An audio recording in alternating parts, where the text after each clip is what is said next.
Dear students, as you know, as you have seen, modern nationalism in Europe came to be associated with the formation of the nation state. आप जैसा कि जानते हैं कि modern nationalism जो आधुनिक राष्ट्रवाद यूरोप के अंदर वो जुड़ा हुआ था। वो जो है नेशन स्टेट के फॉर्मेशन से एसोसिएटेड था।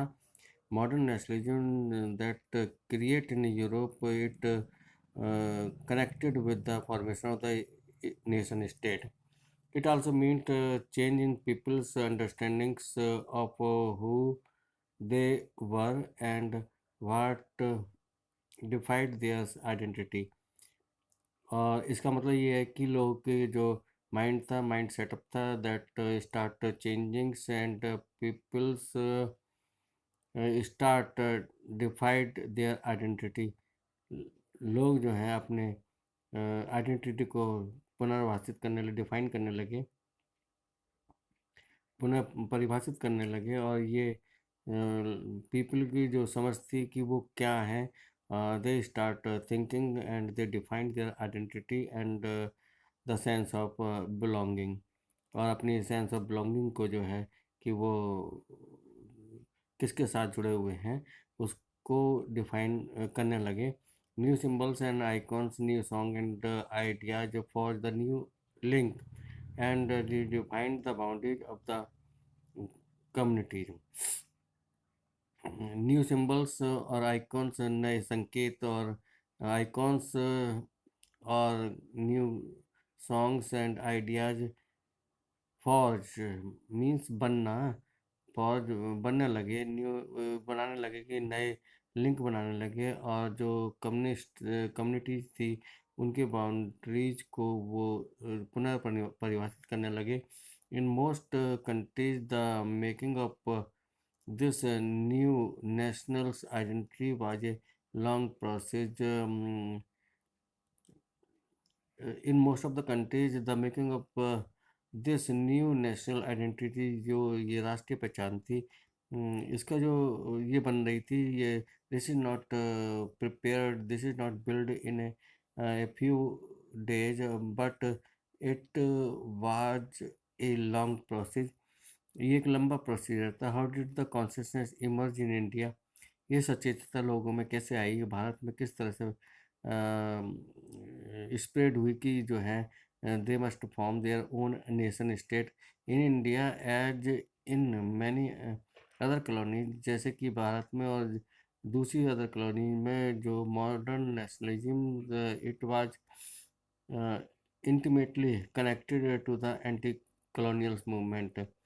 जो भारत में और दूसरी कॉलोनीज में, दूसरे उपनिवेशों में जो मॉडर्न नेशनलिज्म था वो जो है एंटी कॉलोनियल मूवमेंट से जुड़ा हुआ था। मीन टू से the European power those were ruling in the country of them, they wanted to get rid of those powers ruling in the country of them.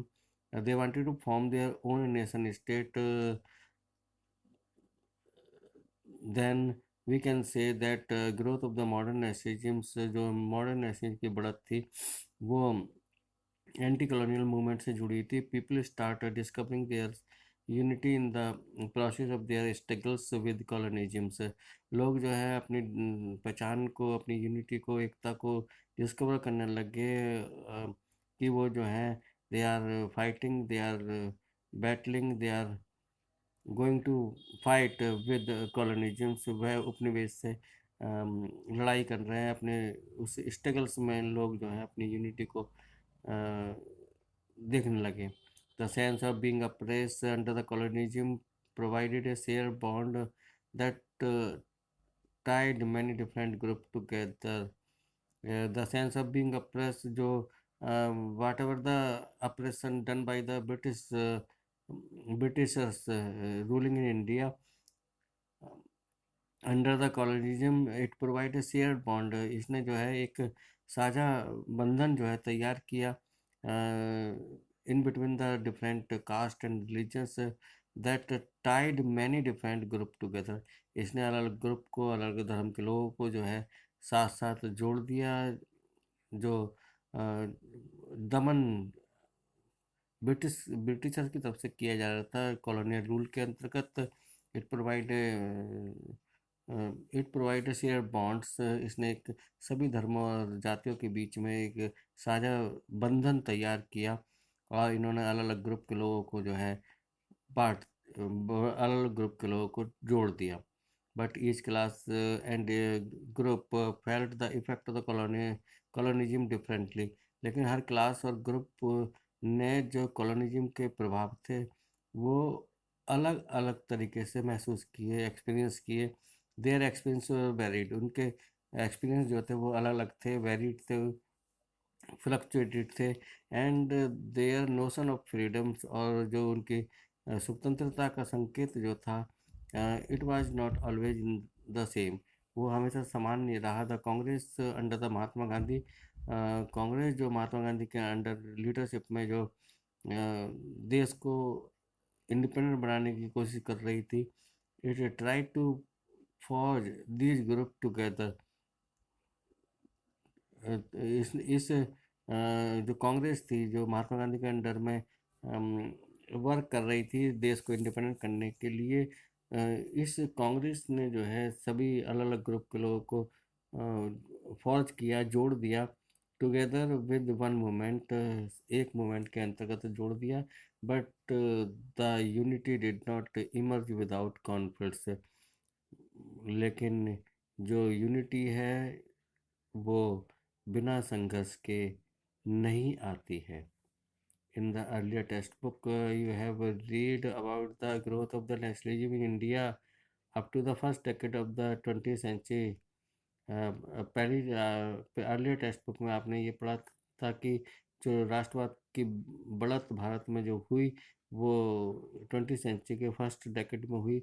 In this chapter we will pick up the story from the 1922 1920s and study the non-cooperation and CDM civil disobedience movement. इस chapter में हम जो 1920 से जो independent करने की भारत को जो उसकी उससे संबंधित स्टोरी जो है इसमें देखेंगे। और non cooperation movement and civil disobedience movement को भी in details we will study in this chapters. We will also explore. हम ये भी एक्सप्लोर करेंगे, हम ये भी खोजेंगे, डिस्कवर करेंगे कि how the Congress sought to develop the national movement। कि कांग्रेस ने किस तरह से नेशनल मूवमेंट को डेवलप करना चाहा, विकसित करना चाहा। How different social group participated in the movement। और किस तरह से जो डिफरेंट सोशल ग्रुप थे why they incorporated with this movement of independence. अलग अलग सोशल ग्रुप जो थे वो क्यों इनसे जुड़े। And how nationalism capture the imagination of the people. और किस तरह से राष्ट्रवाद ने लोगों की कल्पना को, लोगों की इमेजिनेशन को कैप्चर कर लिया, पकड़ लिया।